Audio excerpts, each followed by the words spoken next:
Jimmy to flank here, Vicky, actually. Yeah. Rascal's got the duplicate. If they don't spot Jimmy soon, this could be very, very bad news for the supports. Oh, and he found He the farm. killed Talk two. about fighting the back line. Spread apart, Jaws is so chaotic. Self-destruct. Coffee finds yet another head. Elsa's going to go down. Oh! Now Monk is matched with that. Toby gets the res, and at the very end, the Fusion have been able to hold their own. Well, they're going to fight in the bank, though. My word. Oh, Gaga actually like a finding bar that fight. pick up the Carpe. Yeah, no, Gaga's not letting go. He's jumping around. He means monkey business, and they're funneled over to the side room, so it even makes it easier. And Rascal wanted to watch make his a... shields. Oh, no, he got... Oh, I got two. I take it back. I take it back. The follow-up, Rascal heard you, Jaws, and said, hold up. Hey, we hope you're all well rested, well snacked, as it were, as we are back here at the Overwatch League. Doan ZP, there's a live homestand going on right now. That's right, it's happening in Shanghai, China, and that's why we had to take a little bit more time between games than we usually do to give the players a chance to get on the stage, make sure all the peripherals are set. When you're doing it live, it takes a little bit more time than it normally would if everyone's playing from their own home team facilities. But we're here. We're ready for the next match. It's going to be great. It's going to be Chengdu Hunters taking on Philadelphia Fusion. Now, Philly Fusion has looked strong this year, stronger than I think a lot of people expected them to coming into the season. But Chengdu Hunters, with the strong start, have kind of started to taper off a little bit. ZP, you were telling me, and I'm going to reveal what you told me, your prediction. You were saying 3-0 Fusion. Are you willing to stick with that on broadcast?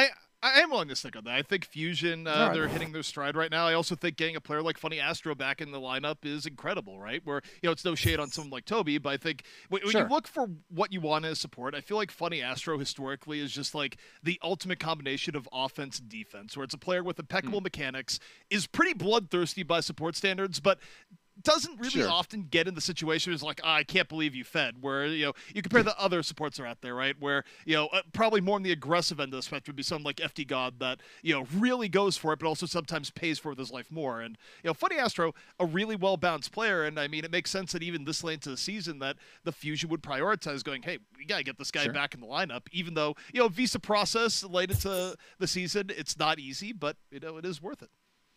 Yeah, true enough. You know what else is worth it, ZP? In my humble opinion. No bias at all out here. But the Summer Showdown skin is pretty worth it. I mean, I play a lot of Zenyatta. He's my main, but Anna is probably the hero I play the second most of, and she's got a pretty awesome skin available, so go pick that up.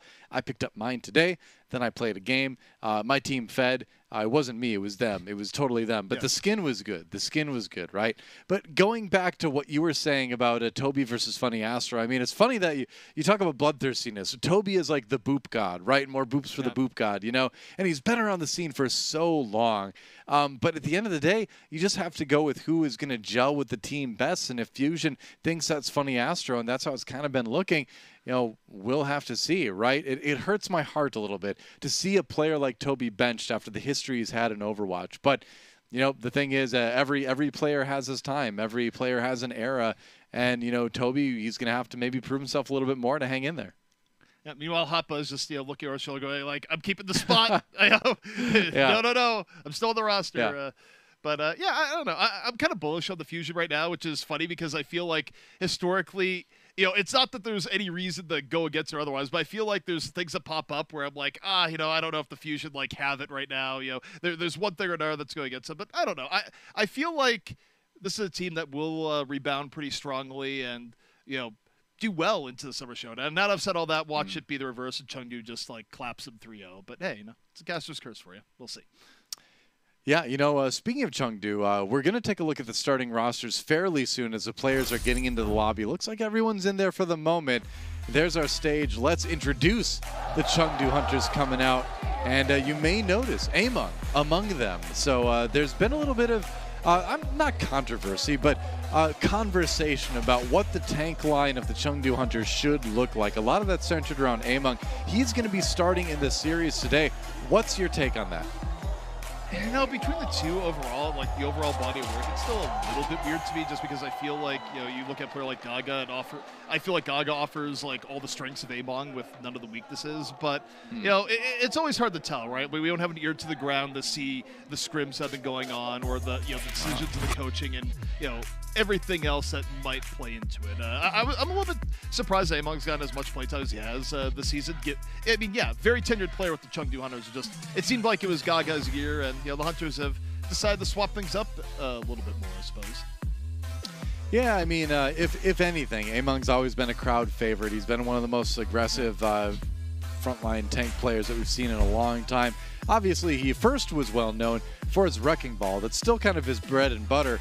But, you know, like you said, Gaga's come in, and we were talking about this a little bit during the break, too. Gaga just feels like a little bit more of a well-rounded player than Among has in recent memory. So a little bit of confidence in him, maybe a little bit of crowd-pleasing going on. Either way, should be fun, but it's time to introduce their opponents. It's the Philadelphia Fusion. This is a team, like we said at the beginning of the match, was a team that a lot of people weren't super high on before the season began. The expectations were maybe a little bit lower than they should have, but when you look at this roster, it's kind of funny to think that those thoughts ever cross through the minds of fans. When you look at players like Mono, like Hotba, like Rascal, Funny Astro finally coming in now. They're playing from their team facility as well, so they have not made the trip. They're still in South Korea, and so I wonder, does that make them more comfortable? Does that give them a little bit of an edge, that they didn't need to change things up? They didn't need to travel to get into this one. Yeah, I mean, you know, there's pros and cons, right? The pros that, well, you don't have to worry about your setup or anything like that. The downside is, you know, if you're someone that feeds off the crowd, you don't get that, of course. And, you know, you're not there with the rest of the members of the team that are there. So, you know, I'd say that much. It depends on the player, right? You know, how a player is wired, you know, what makes them really good, what makes them, you know, what goes against them, then you know, just varies on a player-to-player basis. Very true. Here we go. It is time to check out our first map. It's going to be Nepal. Of course, it's going to be Control. And we'll get to see these teams throw down. See who takes an early lead. And you're picking Fusion. I find it hard to disagree. But at the same time, the Chengdu Hunters have been one of the most explosive and sometimes unpredictable teams in the league, both in a good way and a bad way. So we'll see what shows up today. You know, if you ride a motorcycle dangerously, you might need that health pack, too. It's good they put those two together. Yeah. Well, especially with, you know, the other thing with the Hunters, of course, some of the roster changes, the players retiring, all that. You know, now they're running Late Young, I know Elsa. You know, there's sort of question marks on what to go here, where anytime you see a team changing a lot, you can go, you know, all the change, it could be for the better, also could be for the worse. It kind of puts it into that, I don't know, I guess we'll see. But we don't have to wait long here, though, as the gates are about to open, and already going to be a little bit of a stark difference between the two teams. That's right. A little bit of a teleporter start to get the team out in a hurry. Both teams rushing the point as fast as they possibly can. It is going to be the Wrecking Ball for Among. Like we've come to expect, it's going to be a little bit of a shield composition. Reinhardt coming in for the Fusion. They're going to take the high ground and just trying to methodically drop down onto the point later. Yeah, I mean, the key here to me is the Mei play, right? Rascal, of course, one of the best Meis around here in the Overwatch League. This is one of the best maps to play in Mei. We're so good on this particular control point, you know, essentially designed with Mei in mind. And the problem for the Hunters is how do you break through? And, well, not that way. Early DMAC on the Late Young. And now if you're the Fusion, you just hang back at the point. You go, all right, Hunters, feel free to come in anytime you want. We got a wall waiting for you. Yep. And I mean, this is exactly the start you want if you're going to be playing the Fusion's composition, right? You walk in, take the comp just with sheer muscle, and then like you said, you dare the other team to come in, kill onto Among, and they're going to send the Hunters back to spawn. What? And like you said, it's so hard to approach this with that Mei wall about to cut you off too when you try to step in. This is so bad for Wrecking Ball, Noah. Like, it is. Among goes in, he's like, oh, I could get hacked, I could get slowed by the Mei, I could get walled off by the Mei, like, dear God, this is not what you want to be playing a ball into. Not really in this situation. Funny Astro, though, gets caught. EMP, Jinmu. See if that's enough to take the point as Monk finds two off on the side. And Chengdu almost in, but they haven't quite secured it yet. All right, so Chengdu look like they'll be able to flip the point here. 58% though, 57% rather, for the Philadelphia Fusion on their first hold, so not bad at all. You know, when you think about Nepal as well, you think about points like Shrine and like Sanctum.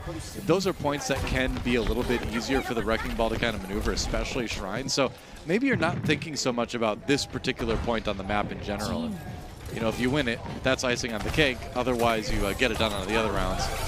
Early see hack how much on the percentage Brestle. that they can build now. Hack on Amon return. And oh, the pulse ball comes out. Alarm, DQO, both caught. And after Rascal, you got to keep the Blizzard. You don't want to spend it here. And what set that up, that was a fantastic hack by Jinmu Doa, where Rascal would have loved to have opened that fight with the Blizzard, couldn't do it, gave the opportunity for Leave to come in from the side of Blum, all up. Yep. All right. 4 ultimates available for Philadelphia Fusion as they come in. They've got the Blizzard. They've got a lot of, they have a lot to work with to try to get onto the point here, but it's kind of predictable. You know, you're kind of having to just walk forward, basically. Oh, Jinmu gets hacked. Ah, the Hacky has become the hacked, right? Hotba gets the kill there. There's a pin now onto the D.Va, and maybe Fusion have an opportunity to get back in this one. Looks like they do with a kill on Nisha from that self-destruct. And Fusion is not going down without a fight. No, not at all. And I mean, again, the really tough part here is that, you know, the upside for Chengdu, they have an EMP, which is how they cracked the first time. The downside is that trying to take this point back versus May is just, oh, it's such a pain. Like, this is a hard composition to break, and, you know, it really all depends on Jinmu and Leave setting up. Leave could potentially break it open with the bomb, and Jinmu, you know, what's EMP gonna do?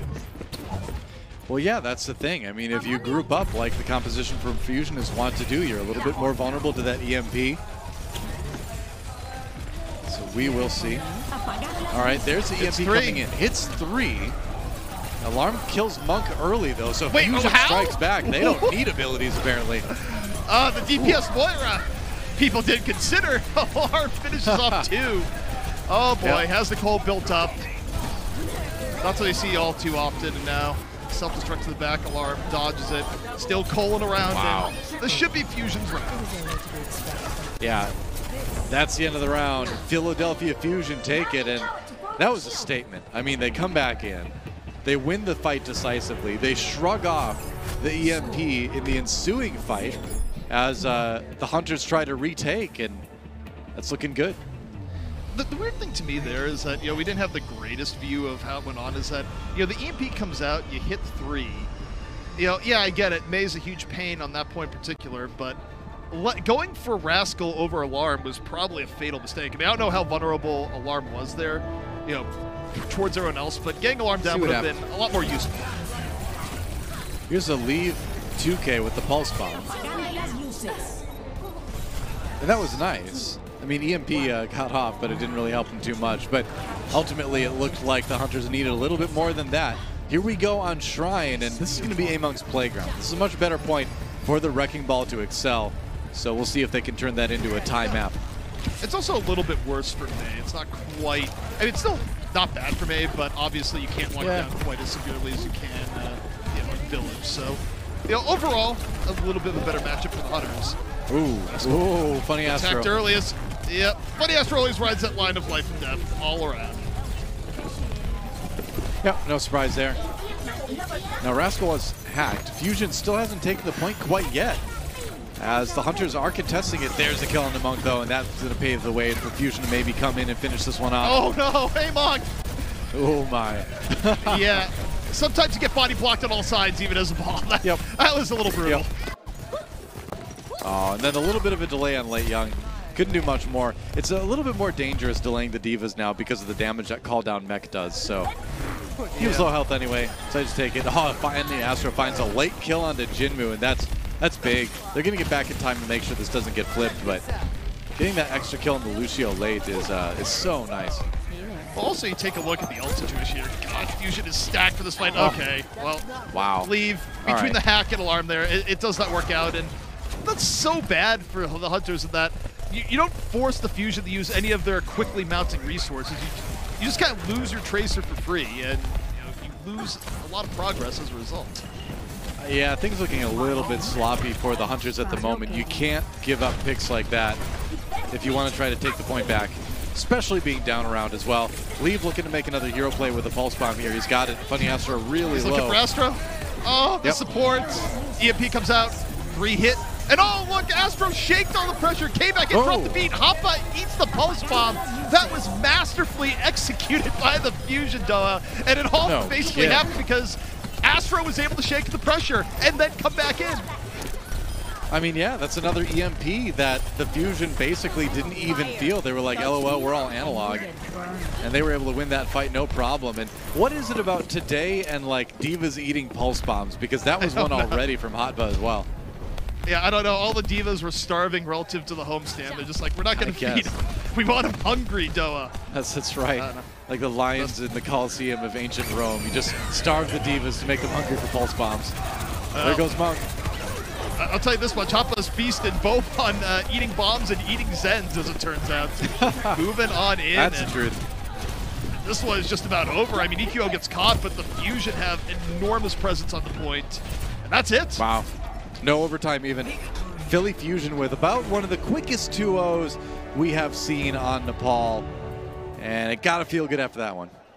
Yep. Like I said, I think Fusion, you know, yeah, a little bit bumpy the stage perhaps, but I do think this is a roster that will look better and better. And, you know, I was hyping up Astro a bit, but I think it was well warranted from what we saw there. Just that the play that kind of put it all to end there just shakes a lot of pressure from Leave, comes back in, EMPs, or beats after the EMP, and saves the Fusion. That's right. Well, don't go anywhere. We're going to have a lot more games coming at you, but a quick break right now while the teams regroup. We'll return in just a moment on the Overwatch League.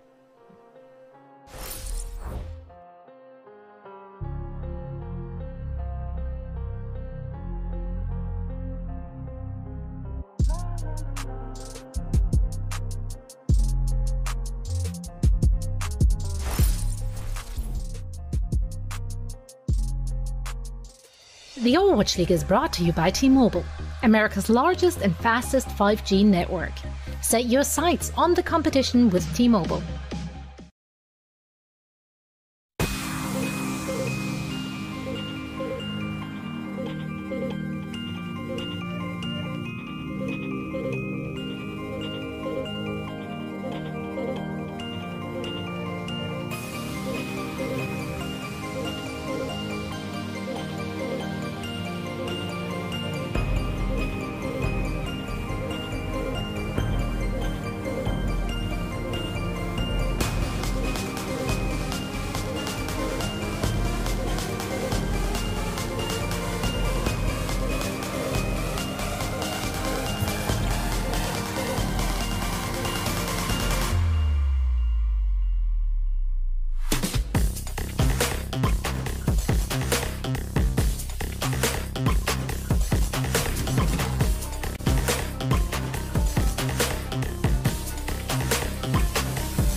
The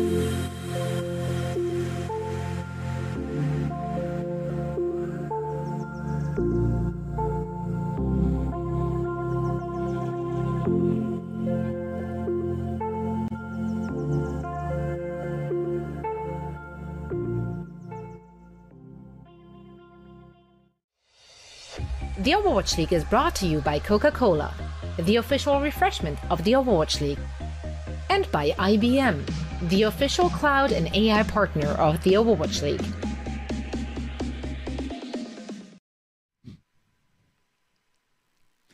Welcome back to the Overwatch League, everybody. Doa and ZP here, and we just saw Philadelphia Fusion basically crush the Chengdu Hunters. It was not very close, was it, ZP? And that is quite a way to start a series. And the Hunters have got to be feeling the pressure. They may not be the home team in terms of they're not the Shanghai Dragons, but they are the Chinese team playing against the non-Chinese team in front of a Chinese crowd. And traditionally in esports, that's a pretty stressful situation for the home team, the national home team, as it were, if you're not performing. Oh, yeah. I mean, you think back to events like the Overwatch World Cup, right? Where, nations get very nationalistic when they see players, from their country playing. And, China, that is a country that is very loyal to players coming from there. But also, like you said, a little bit judgmental if you go in and you put up a bad performance. So you're right. The pressure there is immense to perform, in front of that crowd. Well, that crowd does not look like they are deterred. Like we said, it's not quite the exact home team. Mostly Shanghai Dragons here, given that we're in Shanghai. But that said, you still want to see the Hunters do well if you're this crowd, I would have to imagine. And that first map was a pretty quick one. So they're going to have to change things around quite a bit. I'm going to get a haircut like that, by the way. That was pretty sick. If they're going to get back in the series. Would you get a haircut like that, ZP? Would you dye it sort of a strawberry blonde, get the long ponytail?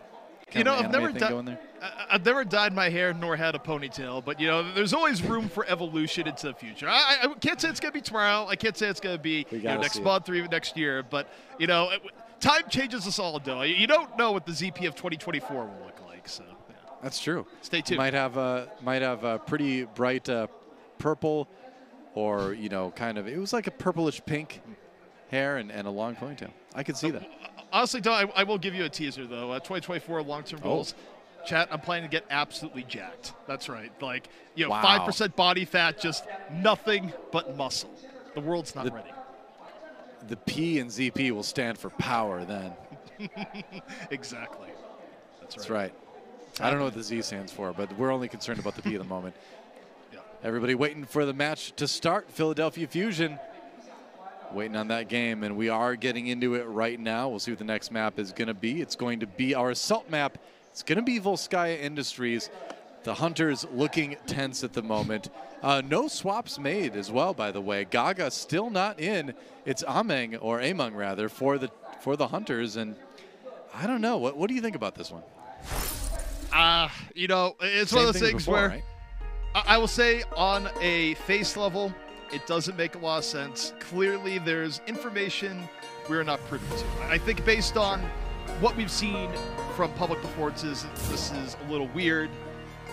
But I don't know. I mean, you can run ball a lot in this meta. If you feel like you want to run ball all the time, I suppose it makes sense. Among's ball is pretty good. I'd say that's the one he really plays, on par with Gaga. But, it comes at a cost of versatility. And also, I mean, in terms of game planning, you do give the other team a bit of an edge in strat planning when you see Among in the roster, because generally speaking, you know what's coming. That is true. So, all right. Chengdu have not lost an assault map against Philly yet this season. Okay. But it's 2 maps. And one was a so maybe not the biggest sample size there. So we'll disregard that one. We'll say it's a brand new day, and we'll see if the Chengdu Hunters can continue their trend, as it were. And you couldn't see that home, but tie up the series.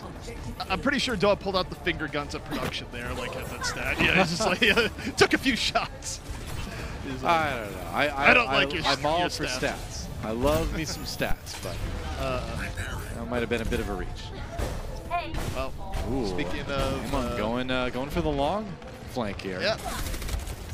Journeying the border. All right. As well, yeah. Takes a lot of time to do this, ZP. It's got to pay off. Yep, waiting for the engage. Yep. Goes all the way from the back to land in the front. And then rolls away. Yeah. So paving the way for the team to come in. They haven't really got any progress this right now. There we go. Among down. Hotba managed to get him. Looks like our feed is a little bit frozen again here. Hopefully that will unfreeze in just a second. Looks like we're getting there. Well, you see, again, we do have to rely on the feed from our partners over there in China. Sometimes getting a little bit hairy. Here we go. I can explain. Carpe getting subbed in has such an impact. It actually starts warping space-time around. That was the first time they shifted the Carpe. It's like, oh, as he rolls right in there, shoots people on the creek. That's the only explanation. Well, when it comes down to it, what we saw was we saw Philadelphia Fusion winning a fight. We saw the Chengdu Hunters not gaining a whole lot of ult charge in it. And we're going to see another attempt. Yeah, I mean, I see what they were going for in the engage, but I think Amon just did not land in the right spot, and he got punished for it. And now, the Fusion, they're just running the splits up, right? We have Mono off on his own. They're running double shield. They're using the room of the Mega Pack to immense advantage right now. And, this is not an easy thing to engage on with Fall. I mean, look at Amon right now. He's like, wait, where do I go? I don't know. I can't tell you. This is tough. I don't know if Fall's the answer to this. Yeah, it's even scary to drop down on anyone because you've got things like the flashbang ready to just stop you cold. There goes Mono, though, so here's an opportunity for the Hunters. What are they going to do with it? Right now, they're going to try and take advantage. Alarm gets pretty low, gets away from it, and if you're Fusion, you're definitely going to come back in. Even though it's 5v6, you're going to hope for Hotba to set up the Flux, and Rascal's going to fall through with the Blizzard. So here's the Flux, ready to go. Hotba waiting. I'm not quite sure what it got hit. It might have actually pipped a bit there. Either way, the result, not great. Rascal still holding on to Blizzard. Fusion using the point progress as resource. They take down Jinmu, and now they're going to drop the Blizzard and stay on the point. Is it going to be enough? Carpe's down, but they're still 5 up. It seems like it's going to be enough to delay at least, and it is certainly eating up a lot of time. It's going to force out another ultimate from the Hunters to try to finish this point off. Looks like they'll get it eventually, maybe, but it's costing them so much time and so many ultimates to do this, CB. Yeah, I mean, this is one of those things where it's like, all right, the good news is you got the point. That's great. The bad news is that it took you a really long time. It took you down to your final minute. And you also had to use your EMP, so you don't really have much of an edge heading into here, the point B. Where it's like, did you get point A? Yeah. What did it cost you? Everything. Yeah. That's it. So, getting aggressive here on B.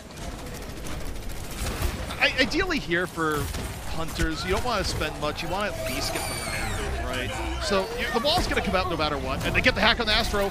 The rally came out. Can they finish him off? Oh, the Immortality Field for Alarm! Unbelievable Immortality Field, Doa. And now that lets the rally finish up. The armor ticks over, and Fusion gets to stay in the fight, which what could have been a big advantage for the Hunters. Oh, nice stun on the Nisha. Carpe finishes off the Mercy, and they are going to clean up the rest of this fight here. Got a little bit close, but at the end of the day, not even allowing a single tick to be taken by the Hunters. Oh, their approach on the Astro was really good, Doa, and Alarm just denied it at the last possible second. Oh man, that's gonna hurt. It's cutting it close for sure, but hey, if it works, it works. Also, Alarm's done. He's going to Ana. So, funny Astro will have to be his own lifeline in the future, I suppose. I mean, on a point like this, I think that's the right move. It's a little bit difficult sometimes to land those lamps. That's why it was impressive as it was, because the higher levels make it a little bit tricky sometimes. Whereas now, you've got a relatively small point. You've got the grenade. You've got the sleep dart as well. Carpe looking for a shot. Can't quite find it. Hotba, Gravitic Flux. It's been sneaky. He kills that one, it looks like. Well, flashbang wasn't great, but Amon just got served up to him on a platter. Wait! Oh, he got blocked. Leave. Yep. Over and in. They take down Hotba. They get the res on the Amon. They invest the Transcendence. Chengdu all in here. EMP in from Jinmu and Fusion. They're on the ropes. Yeah, looking a little bit better now for the Hunters here. A little bit of a delay from Rascal, but it is going to be at least 2 ticks taken. Can the Fusion get back in and contest this? Alarm desperately trying to get that nano boost up and running, but even if he gets it, who do you put it on? I suppose maybe a Risa, but it's going to be tough to prevent Hunters from finishing this one. Yeah, especially now. That's that. I think best case scenario for Alarm is that after the round ends, you write a letter to Aaron and you go, let me nano boost myself. Signed, Alarm. No one else is working. Yeah, there you go. Yeah. You can do it in certain game modes, so why not? Why not, right? Can you imagine, it requires extra key press, that's why. Can you imagine the average pub game, though, is Ana, you can just nano yourself. The era of selfish Anas would be upon us. I know. We have enough problems with DPS Moiras in ranked play ZP. We don't need to add the self-nanoing Anas to that as well. Yeah. Don't even suggest that. My team isn't protecting me. I'll protect myself. Yeah, I mean, you kind of look back at what caused that, though, there, Doa, is that, you know, Carpe did have to spend a lot of that fight sort of ducking for cover. Yeah, he got A-Bong that got thrown to him at the end, but you think about right before that, right? He kind of just, like, sent a flashbang nowhere, was sort of running away after eating a lot of damage, and, you know, when you're running a McCree, your McCree still has to be, you know, one of your impact players that's getting a lot done even when they fall, and, you know, the pressure Chengdu was applying just inadvertently put Carpe in a really tough spot. Yep. And while he's a player that's, you know, used to tough spots, like he's used to performing under pressure, it doesn't make it any easier, right? So we'll see now if the Fusion can set a faster pace than what the Hunters were able to do. The first map looked easy. Second map, not so much. We may have a bit of a series on our hands here. Yep, Amon just chilling here. Here we go. Wait, this would be so aggro if they did anything right here. This is You're familiar with Amon, right? Whoa, okay. It was all a clever ruse. It was really Monk the entire time they had to be worried about. Yeah, it's like, all right, worry about Amon, ignore Monk. That was a strategy. Kind of worked.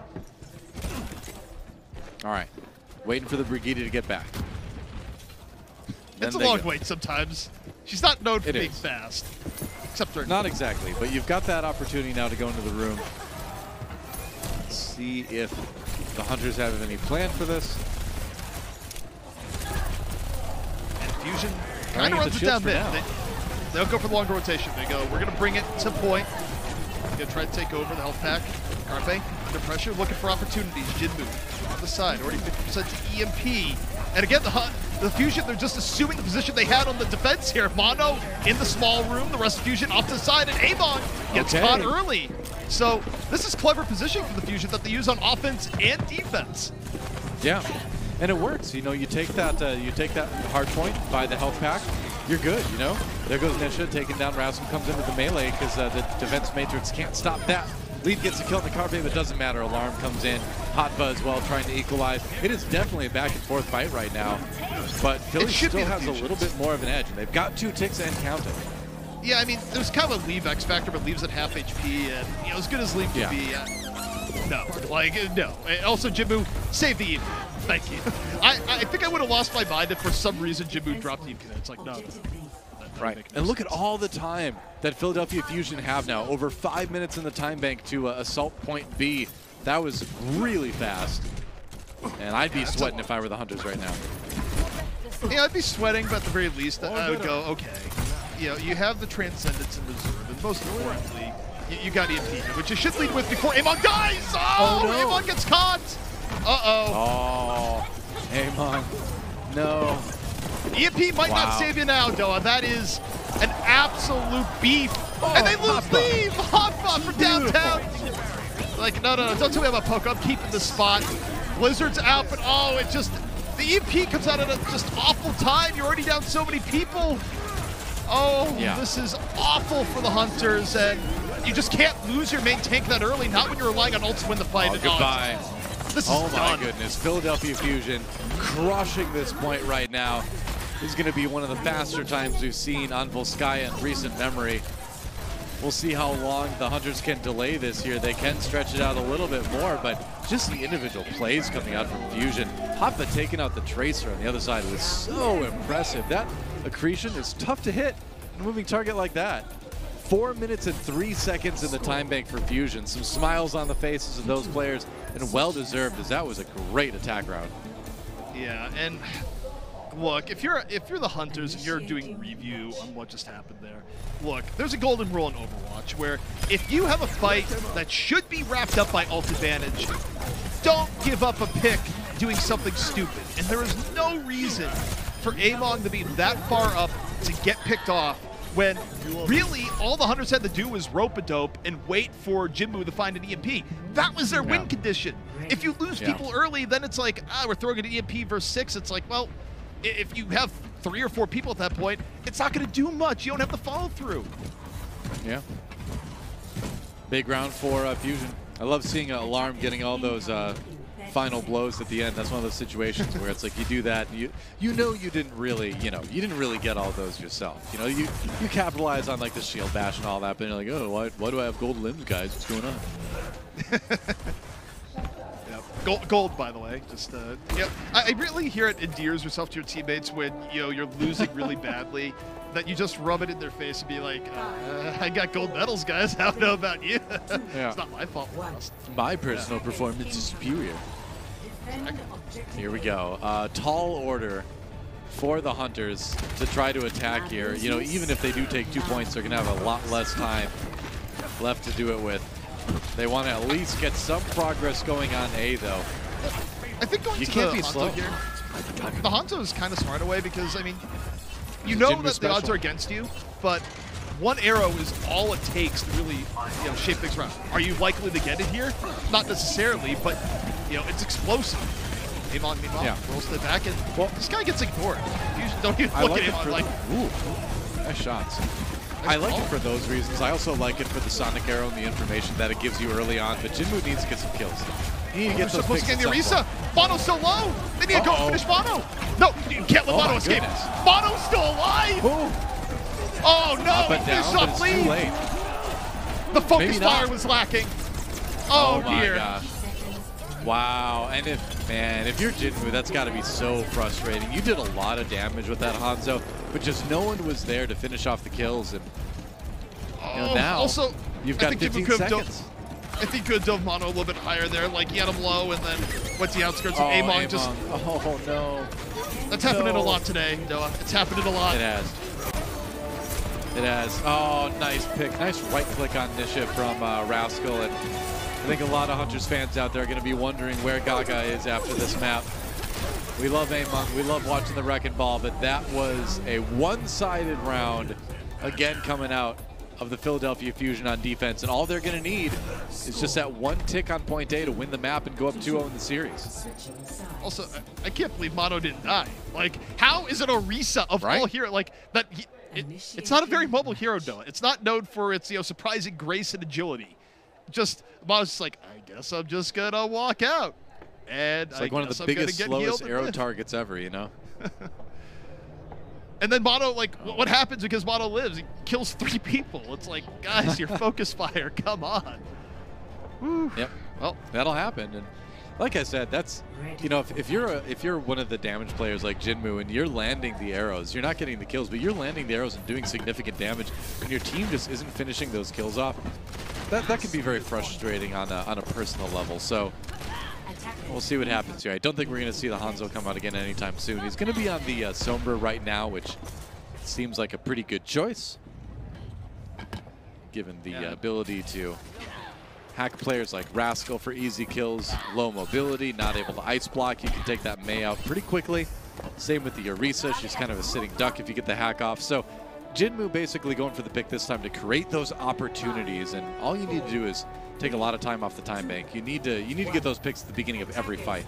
Kind of need to stop the fights before they happen even. 4 minutes to get 33% is, it's not much of a margin to work with for the defense. Also, on top of it all, you can't use the point as a resource because you lose at 33%. You can't just go, well, they took 2 ticks, it's fine. It's like, no, it's not fine. And right now, if this Fusion comp is able to get to the point at decent HP, it's over. They're better at close range fighting. So, the Hunters, they have to stop them well before they get to the point, Doa, and so far it's not looking good.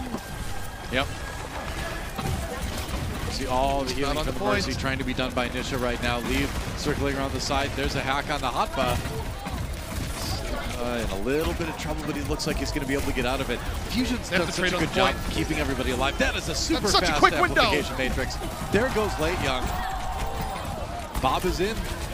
There's it's a quick Bob. We have Carpe, easy shots.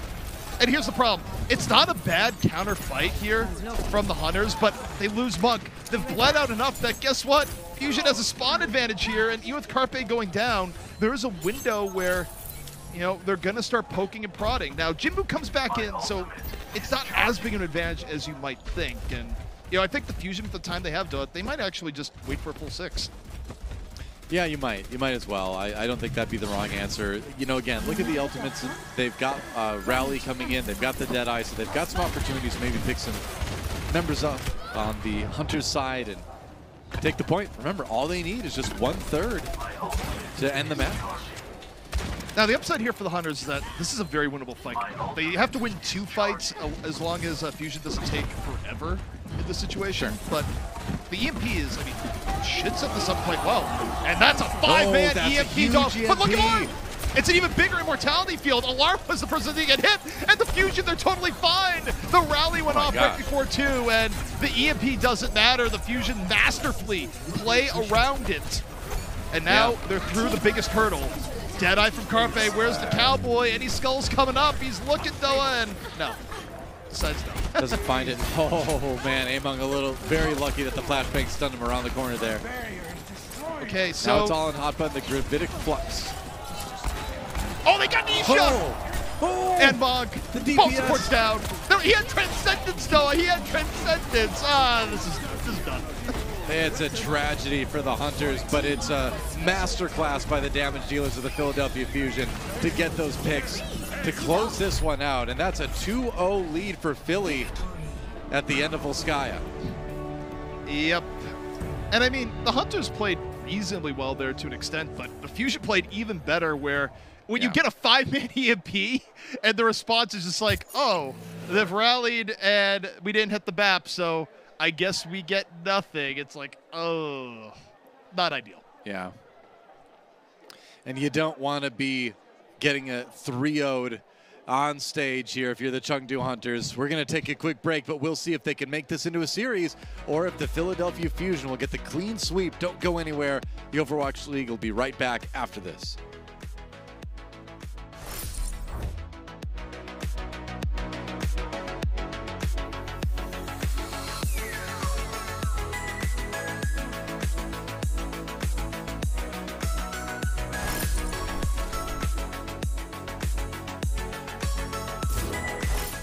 The Overwatch League is brought to you by T-Mobile, America's largest and fastest 5G network. Set your sights on the competition with T-Mobile.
We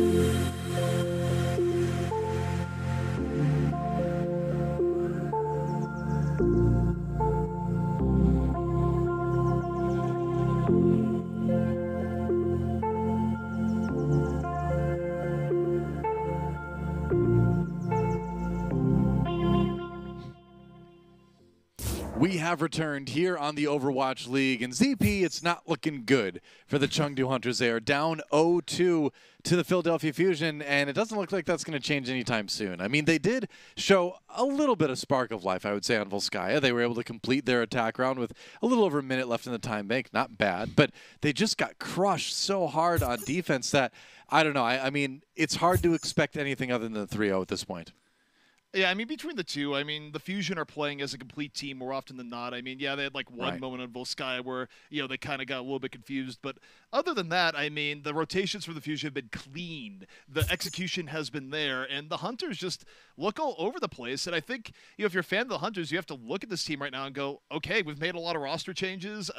They haven't really been working out. You should be sitting here going, why is Among playing every game right now? It doesn't make sense because right now, the Hunters team you're looking at, Doa, it's not a good team the way they're playing. It's not living up to the potential they showed at the beginning of the season, and it just feels like it's been a downward trajectory.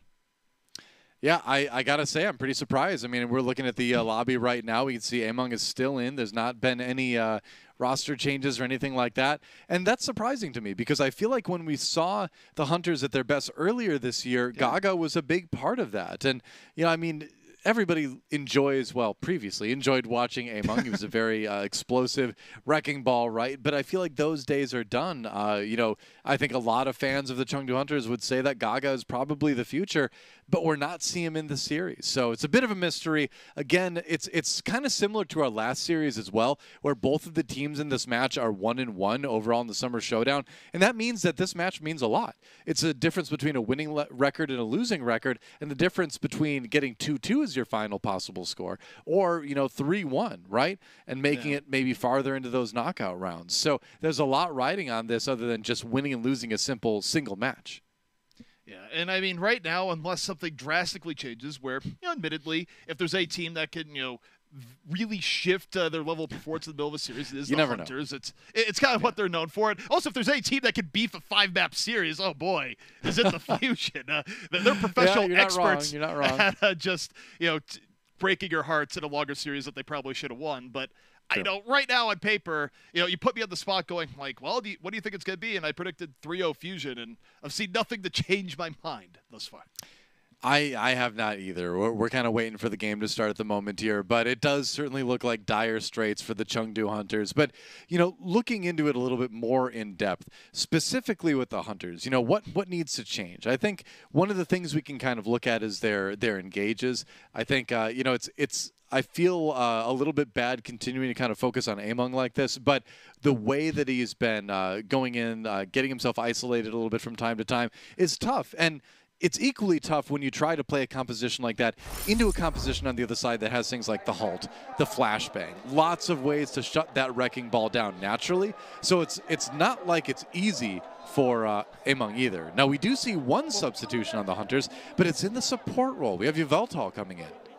Yeah, which, you know, to me probably means, hey, there's going to be more mercy. But, you know, to kind of expand on that, too, I mean, you know, yeah, I don't think all of it's Among's fault in terms of the strategy by any means because, you know, for part of Volskaya, it was like trying to push a square peg into a round hole where it's like you're going to go in and engage on a Hammond. And, you know, what do you like to do on a Hammond? Well, you like to, you know, have some air and, you know, smash down the other team. And the Fusion is like, what if we hide everyone in a building where they put mono on one side, the rest of the team in the other? It's like, you know, what do you even engage into at a wrecking ball where, yeah, they eventually found a way in, but it was pretty tortured and, you know, not at all an ideal situation for a wrecking ball. Then you think back to the first map where it's like, hi, would you like to play a wrecking ball into a Sombra and a Mei? It's like, well, no, probably not. I don't think so. Not really, no. Yeah. Well, I'm just watching Funny Astro slide farther and farther off of the camera there. He's slowly going to become one with the chair. Oh, sitting up at the end. Okay, yeah, good. Focus on that posture. Yeah, you're playing well, but posture's important. Yeah. Funny. Well, I imagine the Funny Astro playing ranked just, you know, eventually slides into his own zone where he's like, oh, I got to level up my 25th ranked account in the top 50 this season. Let's go. Yeah.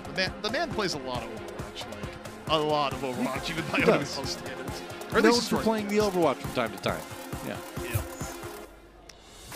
So there's a thing for like racking the pool balls on that table there, but I don't recall seeing a pool table anywhere in that building. Yeah. I don't know. Now I just see it as like it's been a long time since I played pool. That's where my mind goes off of that. Same. But also, you take a look at it, there is a swap coming out here for the Hunters potentially, where perhaps have realized that okay, the ball isn't working as well as they'd like. They're putting Among out to the Winston, but you got to play Among on Winston. What happened to Gaga? But that's the last. Nope. There goes the ball. For now. A lot of swaps at the very end there. Yeah, I mean, I think to kind of get the drop on them with maybe a couple arrows they weren't expecting. But here's Jinmu on the Jinmu special. That's right. We talked about the Hanzo earlier, but there's one hero that stands out in my mind as being what Jinmu's excelled at over the years, and it is Zafara. Like to see it come out. Not as common of a pick lately, but you can see why they swapped in Yveltal. This is part of the plan, and you need a good Mercy to keep that Pharah alive and doing a lot of damage. Yeah, I mean, also, the hit scan changes aren't live on this version of Overwatch we get, but you're still putting a lot of pressure on Carpe to deal with the pocket and Pharah on the wild. True. I mean, Jinmu has a lot of room here. It's not easy for Carpe to win. Rascal's already down. And I mean, as you said, it's a Jinmu special, so he's really good at it. 3 early picks. The Hunters get to set the tone.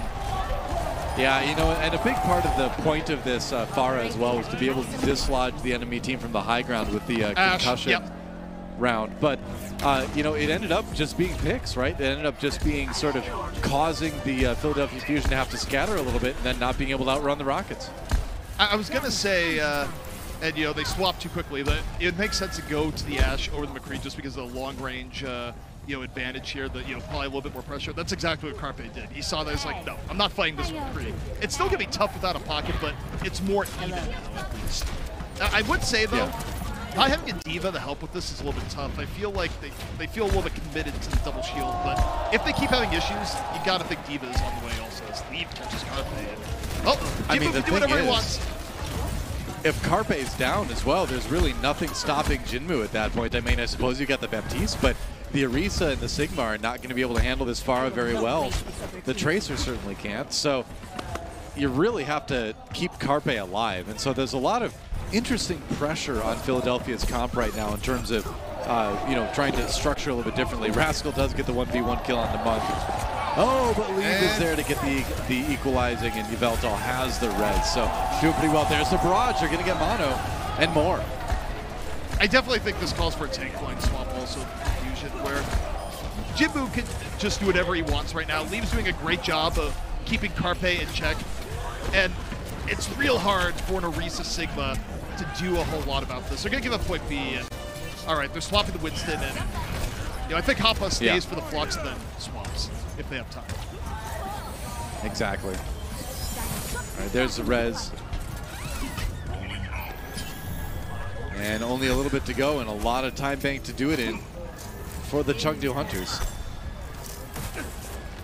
This has been a massive comp difference so far. Played the perfection because, as it turns out, Jinmu still incredibly good at the Pharah. Yep. Applying a little pressure at the top. Nearly got one. Mono taken down, and oh man, the Fusion are shell-shocked right now. I mean, it just doesn't look like they can figure out how to handle this, right? I mean, you've got the Carpe, obviously. Finally, Bob is the one to claim the kill on the Pharah after so long. Use the Flux and swap D.Va. That's all I ask from you, Hoppa. That's it. Yeah, I was about to say, I think a tank swap is in order. We've talked about it a little bit already. I think Philadelphia right now, they're up 2-0 in the series. I think this is a little bit of limit testing that we're seeing right now as well, where they know they could make a swap, make life easier on themselves, but they're kind of like, what can we do with this? How effective can we make this against something like the Pharah? And we're not going to find out because the Pharah's gone. There's a Tracer now for Jinmu. Yeah, this is where the advantage of Pharah on point C becomes like, well, do you want to force it? It's the weakest part of King's Row. So, in this case, it saves Hoppa, where Hoppa just stands comes on in and nice catch. Looking to fish it off. They get Rascal already. Get 2 off the fall through. Flux and Hoppa doesn't do a whole lot. Transcendence ends, so they did get that out of Monk as well. And now Funny Astro with the Mercy ultimate trying to keep people alive, but is not being very successful at it. Amon comes in. Carpe's back up. Wait, Rascal got Yveltal. This is still winnable for the Fusion. They're just playing on the high ground, trading out picks, and spawn advantage comes in. Monk getting a couple there, but it's like you said, the spawn advantage kind of keeping Philly in it, along with a couple of these picks here. Ooh, Hotba's got to be careful. All right, good little shield he built up there. That was a dangerous moment. That's it. Philly backing away. 3 minutes to go, so they still have quite the mountain to climb if they want to stop the Hunters from taking all 3 points. Yeah, but I mean, Fusion has stabilized here, and a lot of the early pressure simply came from the fact that they didn't have an answer to Pharah. Now, it's a little bit more standard. Rascal finds LeTyoung super early, but okay. As far as trades go, getting Alarm down is good, but not letting Funny Astro res would have been even better. Alarm right back in it. Yeah. LeTyoung alive. The Mercy's making a pretty big difference. Carpe trying to sneak around the side here, trying to stay alive. Oh, there goes Mono, though. Amon was putting some pressure onto the point, used Minefield while it was going on, and, well, gets caught by Carpe. Where there's a lot of fighting going on, and not much of it is happening on the car. They don't get over the car. Justice of Fishik saying that. Oh, no. Both teams are ignoring for so long that Jinmu just swaps in, is like, I'll push this. Oh no. Oh, my. Well, you know, after a pretty one-sided affair so far, that's an embarrassing round for the Philadelphia Fusion. Not just to give up 3 points to the Hunters, but also to do it in the way they did, to let the cart cross the line, you know, without being there. They didn't really even stop it. So that means 2:36 in the time bank for the Chengdu Hunters, and they're going to be pretty happy with that. Let's see a replay at the end of that one again. Wow, they just weren't there. Well, there's so much fighting going on for so long off the payload, right? Where you know, you had a little bit of Mono versus Amon on the payload, but everyone else was just like, you know what, the payload, we don't care about that. And you know, it had gone far enough to create the opportunity for a quick sneak. Yep. I feel like we've been seeing a lot of those this season. I don't know. Does it seem like that to you, ZP? We see a lot more of these. I don't want to call it a C9 because I think that term is like way overused, but you know.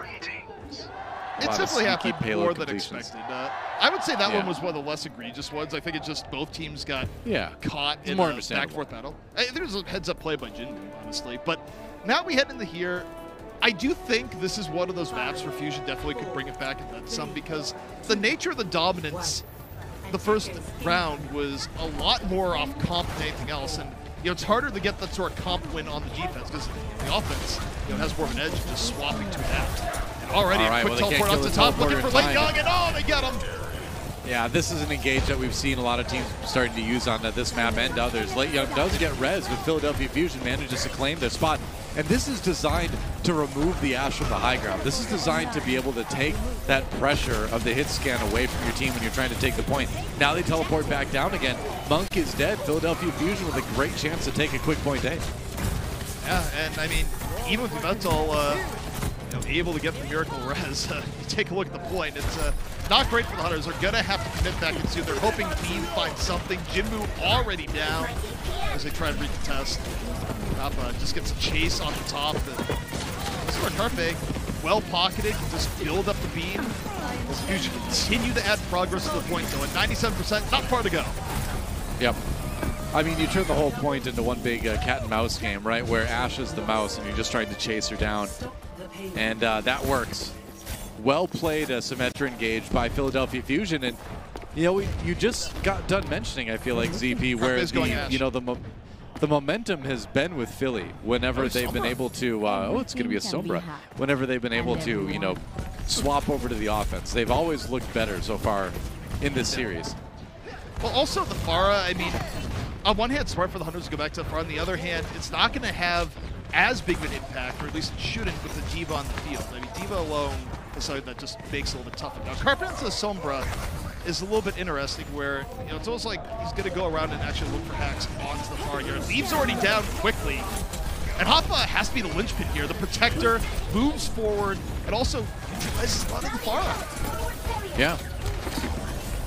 And you almost got to wonder with Carpe not really trying to take any advantage of his flanks there, if this is a lot of mostly a scouting Sombra. Self-destruct. Oh, that was doesn't so catch close. anybody. Oh, Hoppa down before he can remake as well. That was so smart by Jinmu. Got her onto the side, drops the barrage. And Jinmu plays around the D.Va. Although part of this here is that Carpe spent a long time there, Doa, like rotating around. Didn't spend a lot of time in the battle. Still only at 40%. So, you know, what Carpe was looking for just didn't really happen. Wow, did you see the moves from Funny Astro there? That was impressive stuff to stay alive and prevent himself from getting staggered. Yeah, Funny Astro, he's in escape position. Just lives in situations. Amon, you've entered the wrong territory. Oh, no. Well, and, you know, Amon kind of falls prey to what we've been talking about all night, where he tends to get himself a little bit separated from the rest of the team sometimes. Thought he could find that kill up in the high ground. Got a little bit excited, paid for it. Now it's a 6v5. The weird thing here is that Carpe on the Sombra has almost been more, you know, Amon control than anything else, and leaves Rascal's the other DPS who have to deal with the car. But Yveltal down early. There's not going to be anywhere near the same sustain, and Alarm starting to take matters into his own hands, I suppose. I mean, did you see, too, what Rascal was able to accomplish with his Blizzard? Didn't really get any kills out of it, but he was able to get Monk to use the Transcendence, and that's going to give Philly such an easier fight at the end of point B here. They get Monk again. Back on the Amon Philly once on more. the verge of taking. They do. Yeah, honestly, it's still working out. I mean, this really shows the power of D.Va in dealing with the Pharah, and you know why the swap probably should have come in earlier last round, where you know not even running a hit scan that's actively targeting Jinmu. Hop on D.Va just has a completely different presence versus this thing. It's unreal. Right. A lot of ultimates available for Philly right now. They have a chance to finish this 1 minute sooner. There comes the EMP, though, for Carpe. It's a couple people, not a lot. They do get the kill on the Jinmu. That's huge. The res comes in, but that means Yveltal not healing for the moment. Can they capitalize? No, Amon gets the kill on the Rascal instead, and it looks like the Hunters are turning this one around. Yeah, they're very close to doing just that, though. They lose Jinmu second time this time. He's not going to get back up. Still down in power here. Not a lot to stand the point, but 3.5 minutes.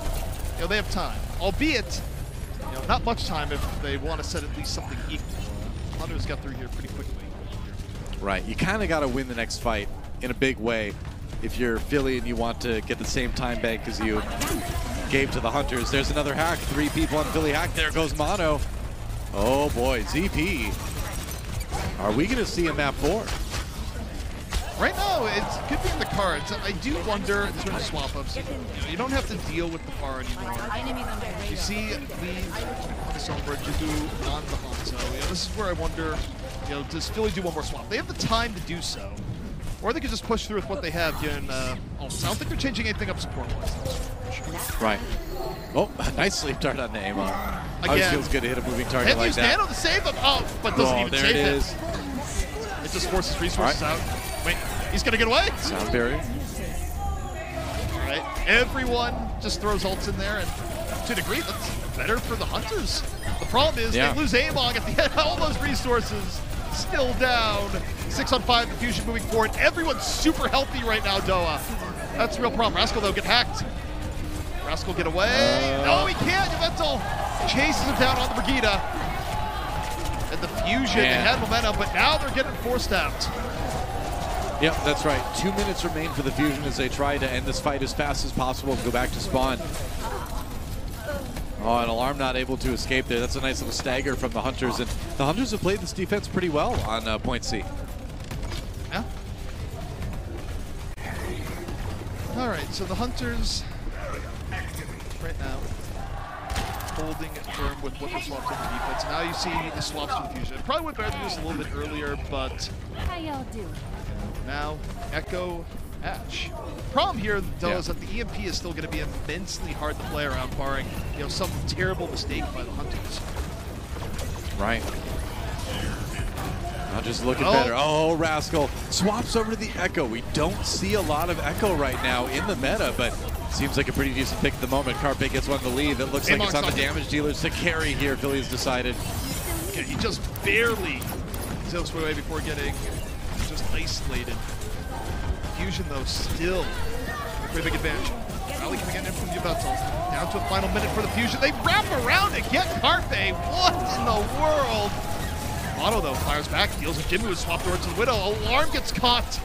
The dive from the Hunter is still working out. Yep.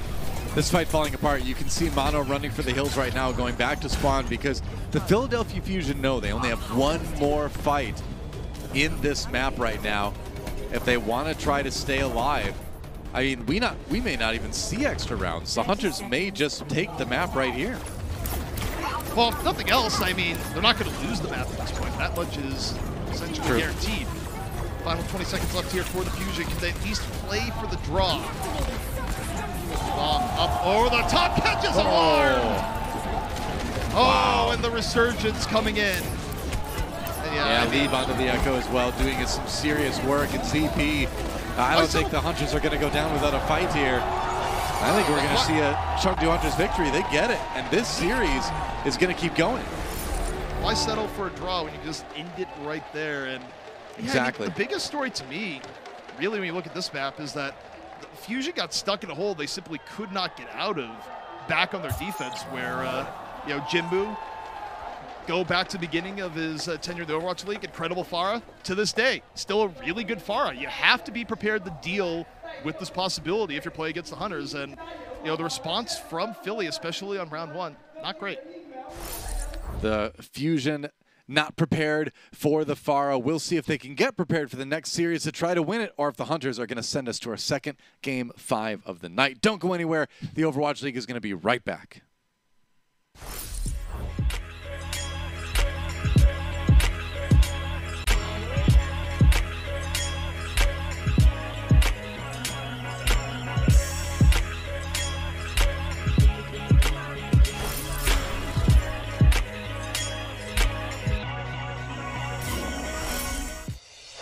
Coca-Cola is the official refreshment of the Overwatch League.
welcome back to the Overwatch League. Doe and ZP here with you, and Philadelphia Fusion, you know, they may be beginning to snatch defeat from the jaws of victory, ZP, as Kings Row was all Hunters, and it really was on the back of Jinmu's Pharah, a classic pick coming back that Philly had a really hard time handling.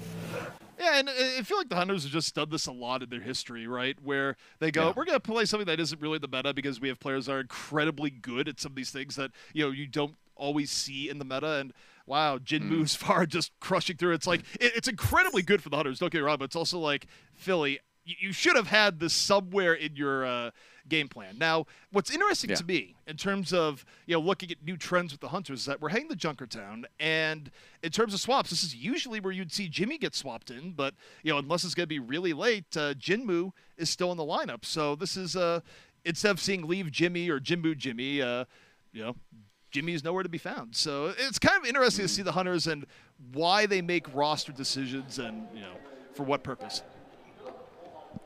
And there's our totally awesome stage at the Shanghai Dragons homestand this weekend over in Shanghai, China. Obviously, Shanghai will be playing in our next series. After this, you can catch up with Achilleos and Avril. They'll be casting Shanghai versus the Valiant. So, you know, maybe a little bit of a softball for the home team here in front of their home crowd for the first time in a long time. But it'll be a fun match regardless. We got to close out this one first. You got some Hunters fans in the stands as well. They want to see their team win. And there's progress, right? The map was won. It's not a 3-0. And now we got to see if maybe they can get the same thing done on Escort. The Hunters clearly have all drank invisibility potions. So we'll see if they ever rematerialize. Yeah, you never know. Sometimes being invisible, it can be an advantage. But, yeah, I mean, I would say one thing here is that, so if they're going to run Jinmu, I mean, there is a world where it'd be super weird given the sight lines, but, you know, I'm thinking about the Hunters here. I don't think you're going to see anything like Pharah. I think they're going to just try and, you know, win versus Fusion in the long-range hit-scan game, because if they do run double long-range hit-scan, and they can make it work. I mean, I don't think Fusion with Rascal Carpe can really go double long range and turn. Like, you could put Carpe on a Widow or something. You know, Rascal, yeah, he could flex, but it's not something you'd usually want to see him on. So, you know, I think for Chengdu, they're definitely going to try and force this to be more of a long range battle if they can. But it also gets a little bit weird because you also have Among in the lineup, and Among's probably going to play ball. So, I don't know, Noah. I don't know. Yeah, I mean, you just got to have Among just being near the cart in general, but swinging around, distracting people, ideally not dying, and providing room for those long-range threats that you're talking about to do their thing. You know, I think at the end of the day, that's probably what you're going to have to look at on, especially like a point A on Junkertown. So we'll see. Still waiting for the players to get set up to get back into the game here, and when we do, we'll jump into the game and see if the Hunters can stay alive. But on the Philly side, I'm surprised. I'm surprised they struggled against the Pharah that much. I mean, we've talked about Jinmu being a really great Pharah, and he always has been. But, you know, Pharah has been a hero that's been around since the game began. You know what the counters are. You know how to handle that, even if you don't have the counters in play. But they just could not.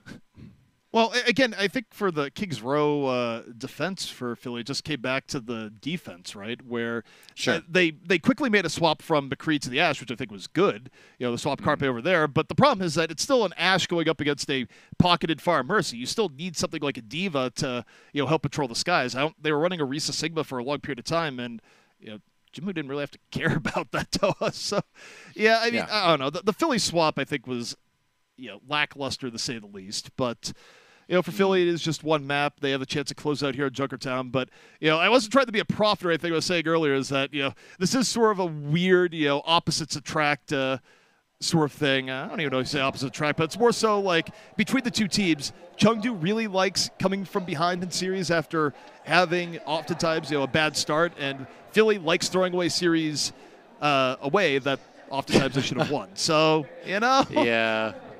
I mean, there's some things, there's some trends that cannot be explained by statistics rather, ZP. And Fusion Game 5s are one of those mysteries in the Overwatch League.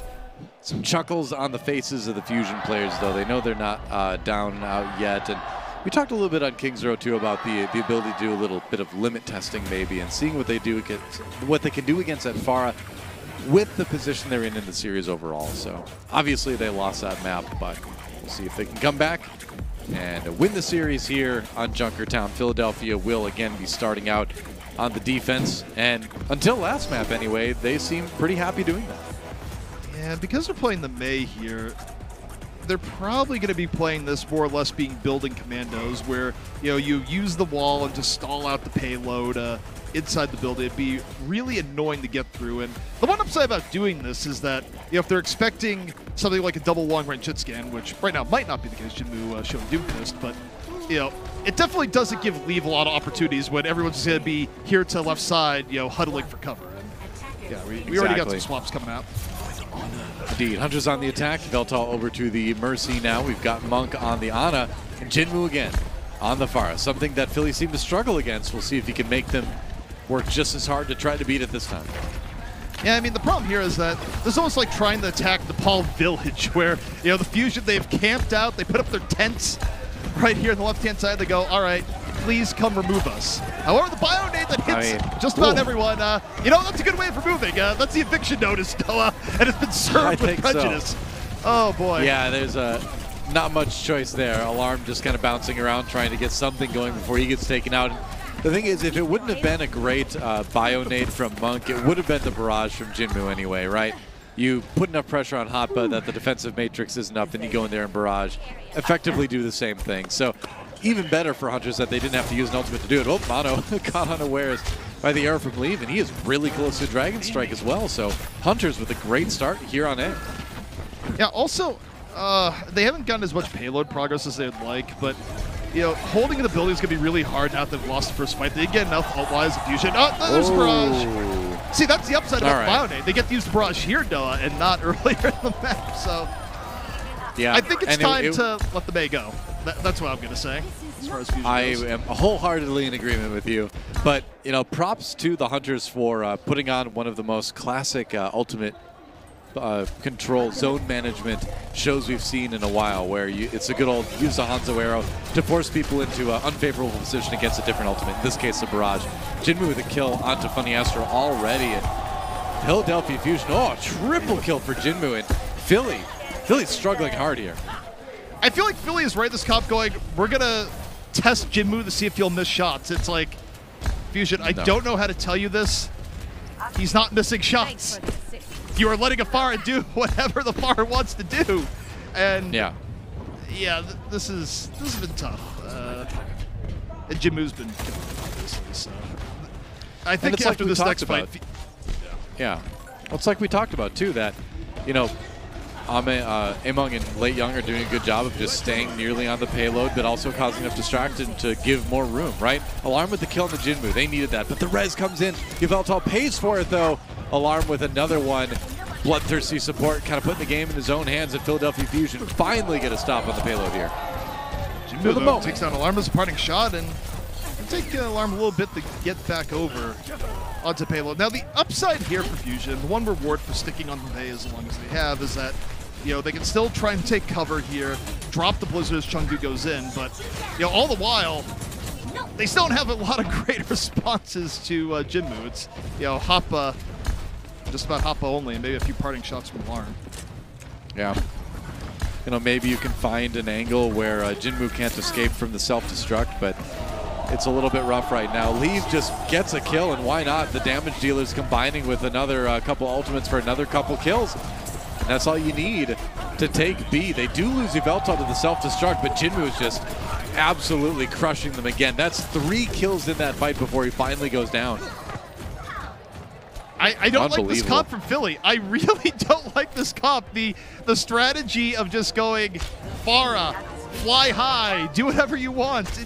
It's not a good one. I mean, Jinmu is too good of a player to not take advantage of this sort of situation. And I get it. You got a Blizzard on deck. You didn't get a chance to use it there. And by the time Rascal uses the Blizzard, the payload might already be at the end.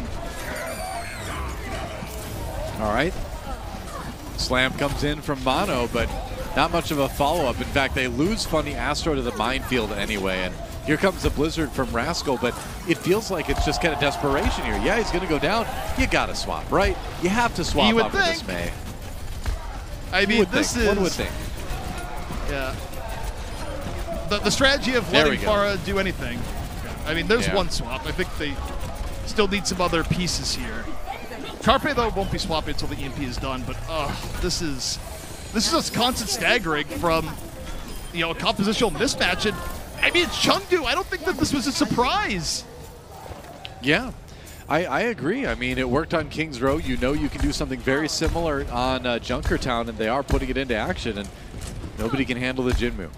They do make the swaps, though, on the Philadelphia Fusion side. Mono on the Winston, Rascal on the Tracer. Neither one of those is going to be super effective on the Pharah, but you do have things like the bubble from Winston to try to deny a little bit of that barrage damage anyway. EMP hits Among and leave Among. Immediately going to be focused down. Really taking the fight indoors. Yeah. I mean, the Hunters still keep themselves in this fight. Most importantly, Jinmu's still around, and while Jinmu's alive, the fight is winnable. Among off the res, finds Mono. Jinmu finally gets a well-deserved rest, but he's going to be right back up, Doa, and the Fusion have solved nothing. Wow. Leave gets 3. I mean, it's incredible. Leave on the Hanzo, Jinmu on the Pharah. What a deadly damage-dealing combination. All right, so now we got Carpe, Orts, and McCree. It's taken the payload nearly to the end for that to happen, but now we'll see if it's if they do. The problem is the Hunters are coming in with a lot of power. There's a beat for the Fusion. Okay, they use it to dive on the Leave immediately. Pretty aggressive. I like it. Now, can they get rid of the other power? No, Rascal runs afoul of the support duo of the Hunters. And here comes Jinmu once more. Barrage, locked and ready to go. Hunters, though, getting muscled out a little bit on the front line. Just late Young alive, still waiting for Amon to get back into the fight. All right. Payload stop for the moment, anyway. Jinmu, though, with the barrage. Oh, I was going to say he had to respect Carpe, but Carpe's gone. So is Alarm, and barrage inside the door here doesn't do too much. It was okay. Nano's still in progress. Was okay.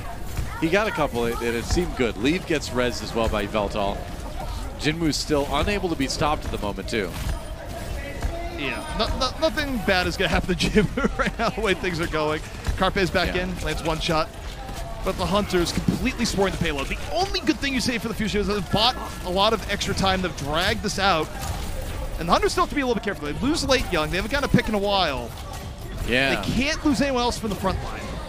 You can feel the pendulum starting to swing the other way. Philadelphia Fusion finally starting to gain some purchase here in the defense. And now if you're the Hunters, you're a little bit concerned. Less than a minute remaining, no ultimates available. Your opponent's in a better spot in that particular regard with Funny Astro having the sound barrier to use. So it's not over yet. Well, the environment finally changed once they swapped to a full Ana Diva McCree setup, because you saw Jinmu, couldn't quite do anything he wanted anymore, but it took the Fusion so long to swap. Now that said, 30 seconds left remaining. The Hunters might not finish this out. The Fusion have delayed enough. Yeah, and that's scary. If you don't finish it, suddenly your opponent can, and then that's the end of the series. Carpe down, though. Good start for the Hunters here in this fight. Sound barrier comes in. Gonna just buy time. Buying time for Carpe to come back. He's got the Deadeye, and he wants to use it. Nano ready. Nano goes on the Mono. Oh, he gets slapped in the back, but okay, immediately woken up. I don't know how that happened, but he's immediately back up and takes that too. Yeah. So, wow. Yeah, as one-sided as this felt, the one thing you have to give the Fusion on this defense is that even as Jinmu was doing anything you wanted, they burned a lot of time. They died well on the payload to where they finally did swap, they were able to hold off the Hunters, and now very winnable for their attack. I mean, it was a tale of two fusions in that particular map, right? Point A and point B, very one-sided for the most part in the favor of the Chengdu Hunters. But then point C, the Fusion finally started to get it together again. Jinmu finally started to struggle a little bit on the Pharah. But man, he played like a madman before that. And people remembered to fear that Pharah. Going all the way back to the pre-Overwatch League days, it always just made me lose my mind when teams did, the essentially ignore the Pharah strategy, where it's like, well, ignore the Pharah, we'll go for the rest of the team, we'll go for the objective. It's like, if the Pharah is playing well, this never works. It's just a ticket to watching a Pharah just style on a team for the better part of a map. And yeah, teams sometimes have success ignoring the Pharah, yes, but I don't think you get a whole lot of success ignoring Jinmu for some of those points. No, not that Pharah. Definitely not that Pharah. No. I mean, you can't ignore the Pharah if the Pharah's not missing shots, right? It's as simple as that. If the Pharah's hitting the shots, then you got to do something about it. Carpe on the Widowmaker. All right, we'll see if he can find some early picks because he's got Leave on the other side as well. Double sniper defense for the Hunters. Yeah, and also, I mean, Carpe is going up against a pocket. He's not. Alarm is being his own force of nature. In fact, they might. I wonder if he's going to swap. Yeah, because it's just not great for Carpe if he's taking the Widow v Widow, where one Widow has Mercy and he doesn't. A lot wrong with that scenario. But instead, they're running the Mei, and they're just going to be focused on payload presence as Carpe goes Symmetra. Interesting. I think this is where they just want to get to the backline real fast. Yeah, it is interesting. Generally, that's kind of what you see here. And oh, he's going to teleport everyone behind. Yep. All right, he's going to try. Yep, they're coming in now. Everybody knows they're a little bit pincered, but they've got the jump onto Among a little bit. Meanwhile, Leave got away, though. Getting a lot of room to shoot here. Oh, and there goes Rascal. Well, they got one here so Among far. down. Okay, Philly. Yeah. It's a good time. Happy birthday. Boy. Yeah. Wow. Oof. All right. Well, that's the majesty of the Symmetra teleporter, right? Is that you can think you're long range, but in the end, going for the Widow and bring all the boys. But yeah. Okay, Jinmu found Alarm early. This is still incredibly winnable for the Hunters off the comeback. They've got 2 so far. Late Young down, grinding strike from Jinmu. Mono just dodging around, but out of life, way too low. Amon feeling a lot more comfortable swapping to the ball off the Orisa. What is going on, ZB? That was a fight that Philadelphia Fusion had won. And now, Funny Astro running for his life. He's kind of on his own at the moment. He's got Alarm with him, but they need a lot more than that. Do you drop the Matrix? Of course you do. I'm going to be honest, we've descended a little bit into madness. There's been a lot of swaps, some for good reason, some for not. But Leave onto the Echo appears to be a better swap. Amon making good use of the chaos. And, you know, as the dust is settling here, it's 2 minutes off the clock, and the Fusion do not have point A. Yeah. That's definitely the big story at the end of the day. The damage-dealing swaps are really interesting. I mean, you've got Jinmu over on the Doomfist. He did play a lot of that over the years, of course. That's going to be another thing to just sort of get through these shields. You can just right-click your way through them and not care, right? Displace and then allow Leave a chance to execute on that Echo. You know, sometimes I feel like you watch others like, swap to whatever feels good. It's the model of the day, but hey, who could argue with it right now? It's working. Fusion looking pretty stiff by comparison. Flux out. Amon into the back. Gonna try and roll away. Carpe under a whole lot of pressure, just barely able to get away. Meanwhile, Hoppa, Flux of his own, dropping it. Jinmu caught. 6 on 5 now for the Fusion. They still need a little bit more. They have to contain some of this chaos all around them, and that's a good start. A flashbang, a bash, and Amon's down. Leave off the duplicate here. Soon to get reverted to his true form. As the Fusion just go, we're focusing on the payload. We're not going to fight you over there. That's stupid. Oh, except Rascal. He'll fight you over there. Yeah, okay, so that's going to be point A. Rascal just deciding, all right, it's time for the silliness end, time to take the point. But Philadelphia Fusion have put themselves in a spot, ZB, where they really need to make some fast progress through B because C is going to be even tougher. It always is, right? So if you don't have a fast second point, that third point just gets, you know, many greater degrees higher in difficulty. Yeah, I mean, especially with the way the Hunters are playing, you know, essentially, guerrilla tactics Overwatch, right? Where they're coming from every angle. There's, not much of a front line the way they're saying up here. I mean, yeah, you got Sigma, but, Sigma is practically freelancing half the time. It's a very there you go. loose style of Overwatch, whereas the Fusion are trying to, keep more of a front line. Carpe, though, Electric Cowboy, and doesn't see a whole lot. Oh, wait, turns to the side, finds Leave, who, for some reason, is over there in the corner because everyone is everywhere. Wanted to get a drink from the bar or whatever it is there, I guess. Yeah, that's I suppose that Fusion. So. They needed to move fast through B. They are moving fast through B right now. This is This has been a round of Overwatch, as well say, with how split up these fights have been. But, you know, the Fusion, they've regained their focus on payload. It's starting to pay dividends, and for the Hunters, they're just giving up point B. So 3.5 minutes to finish out C. This is where the Fusion want to be right now, Don. Yep, and remember, the Fusion don't actually need to finish C. They just need to get it as far as the Hunters did, which is nearly to the end. But, you know, it's still a situation where the map is going to end right here. You know, the Fusion have a chance to win the series. The Hunters have a chance to send us to game number 5. Would be the Fusion Hunters special. Both teams getting the map 5 for very different reasons, combining together in some glorious fashion. And, yeah, Fusion waiting a little bit here on the setup. Deadeye, ready to go. Waiting, looking for Amon. Nope. Carpe gets a lot of support.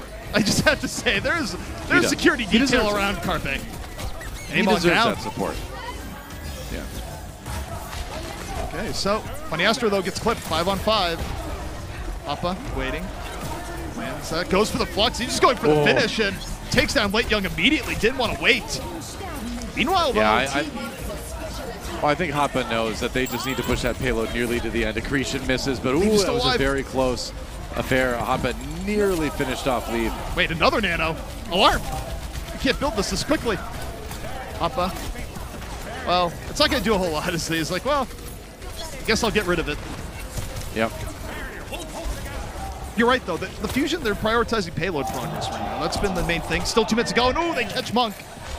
The pressure coming right back in. That's right. Hunter's gaining a little bit of stability now on the payload here. The dragon awakens. They're spread out too, which is nice. I mean, you need to watch out for some of the flanks from the Tracer, but you create a situation where the enemy team has to look a lot of different directions, and that just gives you many opportunities to surprise, and that might not have been there otherwise. Ooh, Monk low though. Late Young gets Carpe. That's big.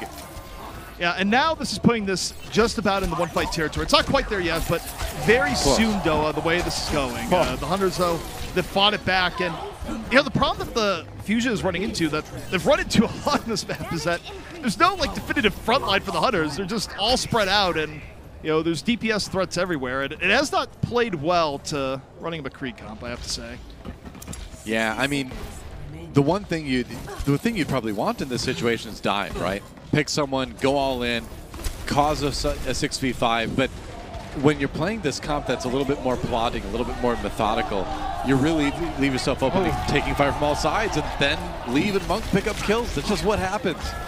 Also, to some extent, I feel like Rascal needs to step early because the Fusion, they're waiting to engage. They're giving the initiative to the Hunters, and we just keep getting these camera shots of, like, Rascal just, you know, doing cardio around the outside of the map. Like, I don't know, like, the approach is really long for the Tracer here. It really is. Yeah, it is. The final fight is coming in. It's either going to be Philly or if it's going to be Hunters winning this one. There is no extra rounds. Oh, Bob comes in early. That's going to slow down Fusion. 5 seconds. Can they get their Hotba down? Oh, this is big for the Hunters. They got it. There's no chance. The Fusion who need a miracle. I don't think they're going to get one. The payload is moving a little bit here, though. The pulse pump finally comes out, but yeah, that's not going to do much. The Hunters rally back on point C after a rough point B. And, you know, I talked about the tendencies of these two teams as the Fusion were up 2-0, as bad as it looked for Chengdu at the time. And, you know, Fusion likes map 5, Chengdu likes going to map 5, and hey, map 5. Well, you got to be happy for the fans in the crowd. They're getting to see a couple great series today. Our second one in a row going to game 5. We'll see who takes this one when we come back on the Overwatch League. Don't go anywhere. We'll return after just a few.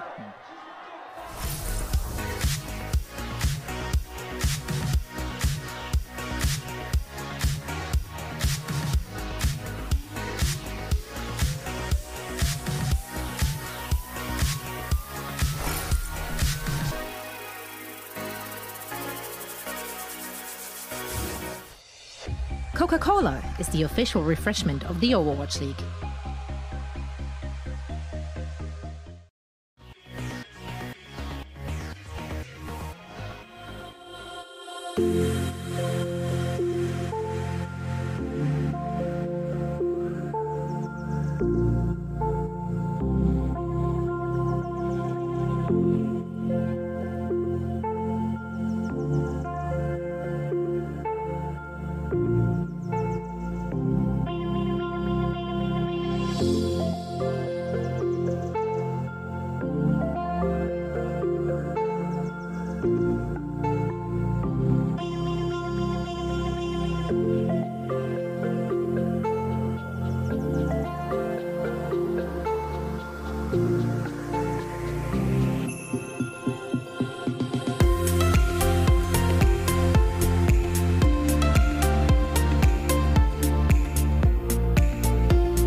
Ladies and gentlemen, here we are again, our second map 5 of the night. Doe and ZP here with you, trying to guide you through it all. The Hunters look good. It looked like a 3-0. It really, really did earlier in the series, but the Hunters have this way about them. They have this method to their madness where they can drag you down into insanity land and then beat you with the experience that they have there, which is exactly what we're seeing in this series, ZP. We're going to our second control map. Philly looked very good in the first one, but I feel like anything's possible at this point. This has been such a weird series because you go back, you look at maps 1 and 2. Philly stays on script, looks good. Yeah. It's like good, solid, tight Overwatch, and the Hunters look completely out of sync. Among is feeding like crazy, and you go, well, I guess it's going to be a quick 3-0. You know, the Hunters look lost, which they did. That's what we thought. And then you get to King's Row, and then the Hunters, you know, light goes off there like, we can play Pharah. And what would it be crazy if the Fusion just slobbered all over themselves and didn't play anything to deal with the Pharah? Oh, all right, that'd be cool. They play the Pharah. Fusion has a woeful response. They lose King's Row. They get bodied for a huge portion of Junkertown by that same Pharah, which at that point shouldn't have been a surprise. And then the very end part of Junkertown just devolves into insanity where there's no front line anymore. The fights are taking place everywhere. Hoppa's dying instantly. And, you know, to the Hunters' credit, anytime they could sort of bring things into a level where they could flex individual skill, especially with players like Jinmu and Leave, man, do they look good. But no one should be looking at the series right now and going, this is, you know, super clean, methodical Overwatch. This series has been all over the place with two very different tones. Like, tone 1 was the confused Chengdu that wasn't coordinated the first half into the Philly that has discovering Pharah exists in 2021. So this is, I don't even know what to expect as we go in the map 5, but we do have a swap. EQO is back in for Rascal, so I guess May, you know, probably isn't going to happen. Probably. Yeah, I mean, do you really need it? It's going to be Busan. I mean, sure, you can run May on pretty much any map right now. But, like, I think Philly wants to say, all right, let's just put the last two games out of our mind. Let's just go back to the fundamentals. Let's go back to what we started the day with, what we were so dominant with for the most part, and try to just get back to that, you know? And that seems like a good idea at this point, because if you want to win the series, you want to go with what works. This seems to be what's worked the best for them today. But, you know, we talked on the other side, on the Hunter side, about Among, and what a successful, well, can we really say successful day he's had? I mean, they've won games, but... Well, the second half, yes. The first half, no. It's still a little bit of, like, weird feeds in the second half, but it's like... Yeah. It's got so chaotic that he's had points where he's gone like 2-3 eliminations in a row because the fight, instead of being one unified front, is just taking place everywhere. And, you know, hey, as it turns out, it's a pretty good place for a hamster to play in. So, yeah. I don't know. It's been all over the place, though. This has been a bizarre series. This series is that amusement park ride that doesn't just spin you around, it like flips you at the same time. So when you're done with it, you're like, well, that was exciting. I don't quite know what happened, and I don't know if I liked it or not. But here we are either way in game number 5, Fusion trying to get it done. You forgot the last part of that, though. And why am I covered in vomit? Exactly. Yeah, that's how it always ends, right? But I think the Fusion want to get off the Chengdu Hunters wild ride. That's for sure. As we go to Busan, our final map of the day, and we'll see if the team currently in South Korea can win a map set on South Korea and win the series, or if the team that is in China can win in front of the Chinese home crowd. Not the Shanghai crowd, but hey, yeah, Chengdu, also, Shanghai, they're both in China. It works, trust me. It's worth noting in terms of swamp ups, this is a little bit different than their first control round, where first control, thinking back to it, it was EQO Rascal, and Carpe wasn't around. This time Carpe is in on the control map, so right. Yeah, I mean, I think the key difference there is that they want to play May, and this time they don't. And, well, yeah, fair enough. We'll see how it goes between both teams. We will indeed. Oh, the Jinmu Torbjorn, let's go. Why not? All just right. Jinmu, just go through the entire hero list in one series. I believe in you. Jinmu's like, what are all the heroes people don't really want to play right now? All right, Pharah, all right, Torbjorn, okay. Look, we got Bastion. Jinmu's been one of my favorite players for a long time. Like, Jinmu can play anything. Like, he's not like the best player in the world on any hero, but he can play any hero in the world as well as like most of the top pros. He's one of the best like jack of all trades players in the league. Oh, that was a Nice bit of damage done by Mono there. Uh-oh. A little bit of disruption, however. Yeah. It's not great, as it turns out, when you lose your front liner. Like, we've mildly annoyed the Chengdu Hunters. Not ideal, because also the rest of the Fusion didn't even engage. They're just like, well, I guess our front line's dead. Oh, well. Yeah. I mean, yeah, you got to back out then, right? Yeah. Rough. Hello. So the Hunters get first control. And what would be a reverse sweep, if they bring it back? Well, probably one of the stranger reverse sweeps I've seen, even by Hunter standards, but Fusion trying to avoid it. Hunter standards or Fusion standards? That's the question. Which one are we doing today? It's really both. The Fusion, they've had some weird F5 Zord time. Oh, Funny Astro can't leave. Looking really good on the side. And also the Torb paying off its own control right now. It is. I mean, and that's what it's there for, right? The turrets are annoying to deal with. Torbjorn can be very durable when he hits the Z and powers up, right? And then you've got the Molten Core, which just is a you know, no man's land that you just can't step on, right? The floor becomes lava, and that's about it. So I like the adaptation. I think the Hunters have shown a lot of creativity in the damage dealing roles today. And now Fusion, I mean, not looking particularly better at getting back in. EQO on Tracer, of all heroes now. Transcends in from Alarm just to buy them entry to the point, but you know, after into the point, the floor is pretty hot. The Molten Core is out. The engage comes in through Amon. Mono down and out of the fight. The rally's invested. And Fusion, all right, they get Monk. Slowly, perhaps starting to get their way back into this fight, but it is long and tortured right now, Doa. Yeah, it's been odd. Like, the first part of this fight was Fusion as Carpe is starting to say, all right, I'm going to just try to carry at this point. There we go. This fight kind of started with Fusion just using ults and not getting a ton from it. But as the fight went on longer and longer, they started to sort of chip away at the Hunter's defense, and then Carpe could just kind of go wild in the end. So we don't see him on the Hanzo like a ton lately, I feel like, but he's another one of those players that's pretty much proficient on nearly anything, and nobody's as proficient as clutch teamfight wins as Carpe is in the league. Yeah, I mean, Carpe has ups and downs, but usually when it counts, tend to see more ups. Dragon Strike, right, could be heading right down the hallway, seemingly well placed. Hunters get pretty low off that. Immortality Field can only do so much, though, as the fall through just rolls in, but the Dragon Strike did a lot of heavy lifting there. Yeah, it really did. And it's a great ability for this map, too. This point in particular on Busan has a lot of narrow hallways that you're kind of forced to walk down to get to the point. So if you have a good angle on the Dragon Strike, you can get a lot of value out of that.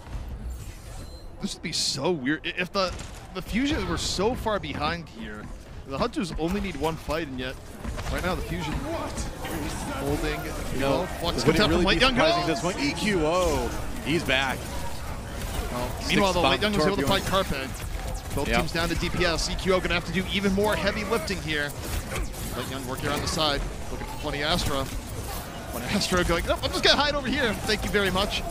This Happa gets picked again. I'm not sure where Happa's getting picked off half the time, but I just look at the kill feed and he's gone. And now the Hunters very close to retaking Doa, and they retake the Fusion. They're not going to get another chance. It certainly seems that way. Over time, ticking away. Can Fusion get there? How long can they delay? A little bit longer as EQO comes in on the Tracer. Gets dropped immediately, though. And that is it. Round one, going over to the Chengdu Hunters. You know, you brought up a good point, ZP, during that round. Last parting blow into Carpe there. You brought up a good point that I feel like we have seen Hotba die early in a lot of these fights lately today. We haven't gotten a lot of views of it, but he has certainly appeared on the negative end for him of the kill feed a couple times. Well, everything is so spread out. It's so spread out. Like, even Busan, somehow that last fight was all over the place. It just, things are going on, both teams trade back and forth, then you'll see in the kill feed, we don't really see the context a lot of times, but it's just like, Hoppa's down. It's like, well, I guess that happened at some point. So, yep, the Fusion on the verge of getting reverse swept by a Hunters team that has brought controlled chaos and the previous unannounced unseen hero Pharah into play. Can the Fusion bring it back? Overwatch, yeah, enjoy. We'll see. Oh, Arm down early. You're gonna beat the Fusion. That's a good start. Yep. I mean, it's not just the kill, right? The kill is nice, but it's the ult charge. When it comes to an ultimate like Transcendence, you look at Monk being nearly double what Alarm is at, and yeah, that's troubling, right? Because that first Transcendence can define who wins the second team fight here, right? Which can have a big impact on who wins a round. And it is going to be percent building early for the Hunters again.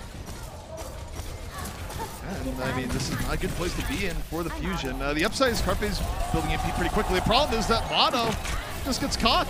Hacked, taken down, can't get away. And again, it's going to be Fusion giving up probably about another 20% before they even get a decent attempt. And, you know, between the two Sombras, yeah, Carpe's had decent build, but so is Jinmu, neck and neck. Yep. All right, a little bit of regrouping being done by the Fusion. Among down. Okay, that's a good start. Fusion taking a bit of a breath. Mono down. Reorganizing, go back in, but Mono down now. Yeah, Lee finds a Pulse Bomb. So what do you do if you're Fusion? You gotta wait, right? You gotta wait and get 6 up again. I mean, I think maybe you just go for the 5-5. The problem is time is not on their side, and okay. Pretty early Transcendence for Monk here. Carpe, that was big. The hack onto Alarm. Hack onto Alarm, and then no ultimate able to be used. EMP on the Carpe there too, and Carpe's down. Yeah, the Fusion not be able to get anything going. I mean, they're also, to a degree, you think about how the Fusion started the series, now they're just trying to play Chengdu's game. They're going, I guess we're going to run ball. And I hate to tell you, Fusion, but I'm pretty sure the Hunter's going to run ball better than you are, especially right now. I have it on good authority that the Philadelphia Fusion are living in Jinmu's world now. I mean, this is yet another hero pick that he's doing well on. That hack on Alarm was crucial. So add Sombra to the list for Jinmu today. In terms of another hero who's able to play really well. There's the EMP now. Jinmu, you get the hack on immediately. That's enough. Wow. That's going to be the series. That's what that's going to be, Daw. Barring the most ridiculous, Chengdu throw imaginable, I don't think it's possible for Fusion to really come back and make this happen now. It would take something insane. And Mono's down, 98, 99. Yeah, they do force overtime. No one really there to help out, though. Hotba is going to be one of the last ones on the kill feed in this series. Hack on the lead, but, there's only so much you can do as Carpe on that Sombra, and that is it, ZP. Another little delay comes in from Mono, but it's only a matter of time until this one ends. The delay is long, but they're never going to get that 6v6 again. And that is it, a 2-0 for the Hunters, and they claim the series. You can see how happy they are, embracing on stage. The crowd's got to be hyped as well. Well, what a crazy series that was, ZP. Like, I don't even know what to think about that one. Props to the Hunters for bringing it back, having the, having the mental fortitude to do that. But it was a messy one. I'm not gonna lie. It was entertaining, but it was a little bit of a messy one. I mean, I think Fusion came in and was just saying, we're gonna play standard. It'll be good, and it was good. They looked invincible the first 2 maps. There was such a gap between the Fusion and the Hunters in maps 1 and map 2 that was like, well, this is going to be a quick 3-0. Right. And then, suddenly the Hunters get the Fusion off script. And the Fusion, they made weird hero choices for the second half of the game for the most part. They played stuff that they weren't good at. They played stuff that made no strategical sense versus a far in the sky. I mean, I don't know. I mean, the Fusion were their own worst enemy, and the Hunters, they played stuff that they're historically mechanically good at. They turned it into a game of mechanical skill versus mechanical skill, and they took them there and they won. Simple as that. Yeah, it kind of felt that way. The one thing that stands out to me more than anything else in this series is Jinmu. Like, I mean, yes, I've been a Jinmu fan since before the Overwatch League began, but like, this day is why, right? Because he played so many different heroes. He played so many different heroes well, and Jinmu is also our player of the match, which is no surprise. Yes. If he wouldn't have gotten player of the match, I don't know what I would have done. We would have rebelled on broadcast because, right. Look, I think declared our own player of the match. Exactly.